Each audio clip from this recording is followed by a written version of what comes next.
नमस्कार दोस्तों, स्वागत है आप सभी का आज की मार्केट एनालिसिस वीडियो में। भाई लोग, पूरे वीकेंड का सबसे बड़ा सवाल मार्केट में यही बना हुआ है कि आखिर ईरान और यूएस के बीच जो डील की बातें चल रही हैं उसका फाइनल रिजल्ट क्या निकलने वाला है।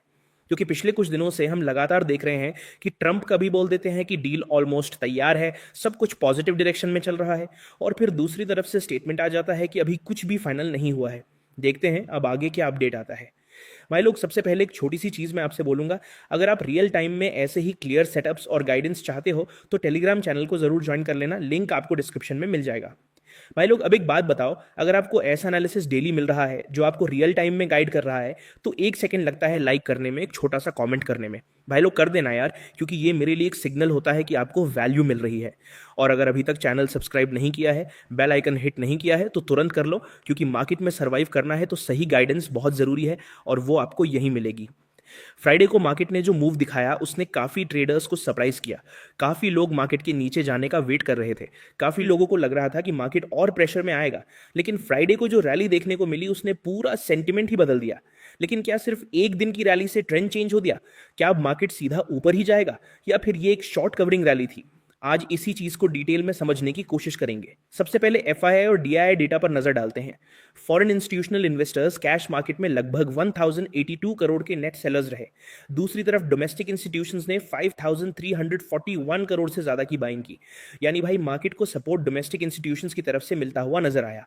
और यही वजह थी कि ग्लोबल अनसर्टेनिटी के बावजूद मार्केट में पैनिक सेलिंग देखने को नहीं मिली। अगर डेरिवेटिव्स डेटा को देखें तो निफ्टी फ्यूचर्स में बाइंग देखने को मिली। बैंक निफ्टी फ्यूचर्स में भी बाइंग देखने को मिली। यानी इंस्टीट्यूशंस पूरी तरह डिफेंसिव मोड में नजर नहीं आ रहे।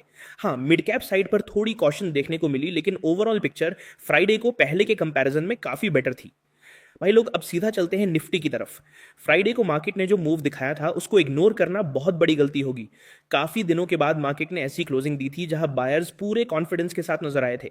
ओपनिंग गैप अप हुई थी, उसके बाद मार्केट ने थोड़ा कंसोलिडेशन किया, और फिर दोपहर के बाद जो मोमेंटम आया उसने पूरा सेंटीमेंट ही बदल दिया। अब मंडे के लिए सबसे बड़ा सवाल यही है कि क्या बुल्स इस मोमेंटम को कंटिन्यू कर पाएंगे, या फिर फ्राइडे की रैली सिर्फ शॉर्ट कवरिंग रैली बनकर रह जाएगी।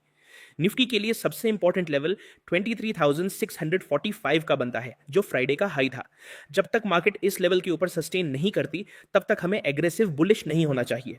अगर ओपनिंग के बाद मार्केट 23,645 के ऊपर सस्टेन करता है और बायर्स एक्टिव रहते हैं तो पहला जोन 23,700 से 23,708 का बनता है। इस जोन पर थोड़ा प्रेशर आ सकता है क्योंकि साइकोलॉजिकल रेजिस्टेंस भी इसी एरिया के आसपास बनता है। लेकिन अगर मोमेंटम स्ट्रांग रहा और हैवी वेट सपोर्ट करते रहे तो मार्केट 23,769 तक भी पहुंच सकती है। भाई लोग, अब 23,769 का लेवल बहुत इंपॉर्टेंट है। पिछले सेटअप में भी ये एक मेजर रेजिस्टेंस जोन के रूप में सामने आ रहा था। अगर मार्केट इस जोन को क्रॉस करके सस्टेन करने लगती है तो फिर बुल्स का कॉन्फिडेंस काफी बढ़ जाएगा। उसके बाद 23,828 और फिर 23,900 के आसपास का जोन खुल सकता है। अगर रिलायंस, एचडीएफसी बैंक और आईसीआईसीआई बैंक सपोर्ट करते रहे तो ये मूव देखने को मिल सकता है। लेकिन डाउन साइड को बिल्कुल इग्नोर मत करिएगा। ऑप्शन चेन के हिसाब से 23,500 का जोन काफी इंपॉर्टेंट सपोर्ट था। अगर मार्केट ओपनिंग के बाद वीकनेस दिखाती है और 23,495 के नीचे स्लिप करती है तो फिर सेलर्स एक्टिव हो सकते हैं। उसके नीचे 23,454 और फिर 23,404 का लेवल देखने को मिल सकता है। अगर पैनिक सेलिंग आती है तो 23,363 और फिर फ्राइडे के लो वाले जोन तक भी प्रेशर आ सकता है। भाई लोग, निफ्टी के लिए मंडे का पूरा गेम इसी बात पर डिपेंड करेगा कि मार्केट ओपनिंग के बाद फ्राइडे वाली स्ट्रेंथ को सस्टेन कर पाता है या नहीं। अगर सस्टेन करता है तो बायर्स का कॉन्फिडेंस और बढ़ेगा। अगर सस्टेन नहीं करता तो प्रॉफिट बुकिंग भी देखने को मिल सकती है। भाई लोग, अब बात करते हैं बैंक निफ्टी की। भाइयों, फ्राइडे का असली हीरो अगर कोई था तो बैंक निफ्टी था। बैंक निफ्टी ने 1600 पॉइंट से ज्यादा की रैली दिखाई और क्लोज हुआ 56,800 के आसपास। इस रैली ने पूरे मार्केट का सेंटीमेंट ही बदल दिया। फ्राइडे का हाई था 56,867। जब तक मार्केट इस लेवल के ऊपर सस्टेन नहीं करती तब तक next leg of rally confirm नहीं मानी जाएगी। अगर इस लेवल के ऊपर सस्टेन करने में सक्सेसफुल होती है तो पहला टारगेट जोन 57,000 के आसपास का बनता है। उसके बाद 57,286 और फिर 57,455 से 57,500 तक के लेवल्स देखने को मिल सकते हैं। नीचे की तरफ सबसे इंपॉर्टेंट सपोर्ट जोन 56,500 के आसपास बनता है। अगर ये लेवल ब्रेक होता है तो 56,313 और फिर 56,139 तक प्रेशर आ सकता है। और अगर वीकनेस और बढ़ जाती है तो 55,858 और फिर फ्राइडे के लो के आसपास का जोन भी टेस्ट हो सकता है। बैंकिंग सेक्टर की स्ट्रेंथ इस वक्त मार्केट के लिए सबसे बड़ा पॉजिटिव फैक्टर बनी हुई है। जब एचडीएफसी बैंक और आईसीआईसीआई बैंक जैसे स्टॉक्स मोमेंटम में होते हैं तो निफ्टी को सपोर्ट मिलता ही मिलता है। भाई लोग अब चलते हैं सेंसेक्स की तरफ। फ्राइडे को सेंसेक्स ने भी जबरदस्त रैली दिखाई और वीक की हाई के करीब क्लोज हुआ। फ्राइडे का हाई था 75,608। जब तक मार्केट इस लेवल के ऊपर सस्टेन नहीं करता तब तक नेक्स्ट ब्रेकआउट कंफर्म नहीं होगा। भाई लोग अब मंडी के लिए सेंसेक्स का प्लान देख लेते हैं। अगर सेंसेक्स ओपनिंग के बाद 75,608 के ऊपर सस्टेन करता है तो पहला जोन 75,757 का बनता है। ये लेवल सिर्फ एक नंबर नहीं है, ये वो एरिया है जहां टर्म ट्रेडर्स प्रॉफिट बुकिंग के बारे में सोच सकते हैं और बेयर्स भी यहां रेजिस्टेंस क्रिएट करने की कोशिश करेंगे।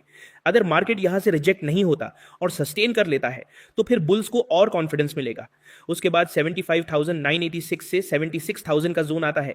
अब राउंड फिगर लेवल्स मार्केट में हमेशा साइकोलॉजिकल इंपॉर्टेंस रखते हैं, चाहे वो निफ्टी का 24,000 हो, बैंक निफ्टी का 57,000 हो या सेंसेक्स का 76,000। इसलिए 76,000 के आसपास थोड़ा बैटल जोन देखने को मिल सकता है। अगर मोमेंटम स्ट्रांग रहा, रिलायंस सपोर्ट करता रहा, एचडीएफसी बैंक और आईसीआईसीआई बैंक बाइंग दिखाते रहे और ग्लोबल साइड से कोई नेगेटिव सरप्राइज नहीं आया तो 76,145 तक का मूव भी देखने को मिल सकता है। और ऑनेस्टली अगर हैवी वेट सपोर्ट करते रहे तो ये मूव कोई इंपॉसिबल बात नहीं होगी। फ्राइडे की रैली के बाद बहुत सारे ट्रेडर्स इमोशनल हो जाते हैं और सिर्फ अपसाइड देखने लगते हैं। ये सबसे बड़ी गलती होती है। मार्केट में हमेशा दोनों साइड का प्लान रेडी होना चाहिए। 75,400 का जोन मंडे के लिए इंपॉर्टेंट सपोर्ट है। अगर मार्केट ओपनिंग के बाद वीकनेस दिखाती है और 75,400 के नीचे स्लिप करती है तो फिर बायर्स का कॉन्फिडेंस थोड़ा वीक पड़ सकता है। उसके बाद 75,263 का लेवल आता है। ये वो एरिया है जहां बायर्स एक बार फिर से मार्केट को सपोर्ट करने की कोशिश कर सकते हैं। अगर ये भी होल्ड नहीं होता तो 75,148 का जोन आता है। और भाई लोग अगर मार्केट यहां तक आ जाती है तो फिर फ्राइडे वाली रैली के ऊपर सवाल उठने शुरू हो जाएंगे। ट्रेडर्स बोलना शुरू कर देंगे कि क्या फ्राइडे का मूव सिर्फ शॉर्ट कवरिंग था या बायर सच में स्ट्रांग है।